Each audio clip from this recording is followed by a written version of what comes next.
La leçon de lecture. Monsieur Jean, vous lirez l'alphabet aujourd'hui. J'entends encore ce mot qui faisait mon ennui. J'avais 6 ans. J'aimais les beaux livres d'images. Et suivre ces longs traits qui noircissent des pages, ce n'était point ma joie et je ne voulais pas.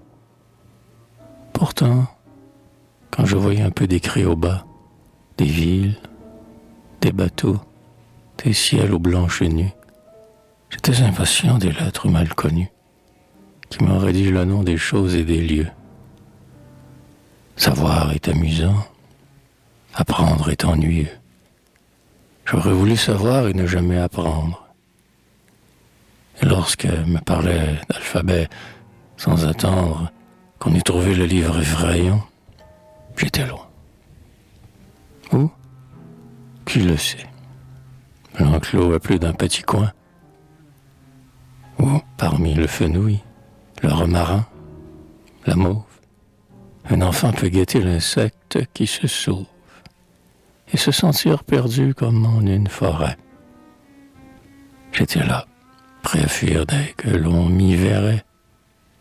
Quand surgissait enfin l'aïeul avec son livre, je glissais par des trous où nul ne put me suivre et cherche, bon grand-père, où l'enfant est niché. Un jour on me trouva dans un figuier perché. Un autre jour, prenant au bon moment la porte, j'entrai dans les grands blés du champ voisin, de sorte que j'entendis ces mots derrière notre mur. Il n'a pas pu sortir. En êtes-vous bien sûr? Certes, le portail sonne et la muraille coupe. Et grand-père ajoutait: je l'attends la soupe. Comme l'oiseau privé fuit, mais retourne au grain, il fallait revenir. Le soir, d'un ton chagrin, dire à mon grand-papa: demain, je serai sage. Un jour, monsieur l'oiseau, je vais vous mettre en cage, dit le bon vieux sévère, et vous n'en sortirez qu'après avoir bien lu. Mais, mon grand-père, entrez. J'étais pris par le bras comme un oiseau par l'aile. Nos poules dans l'enclos piquaient l'herbe nouvelle. Leur cabane était vide. On m'y fit d'entrer seul. Et le livre s'ouvrit dans les mains de l'aïeul.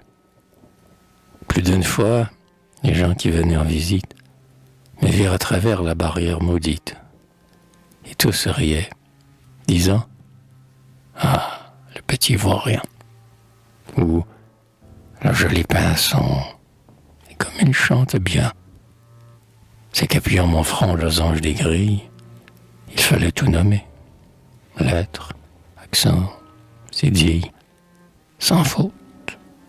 Et la prison me fut bonne en effet, car pour vite en sortir, que n'aurais-je pas fait?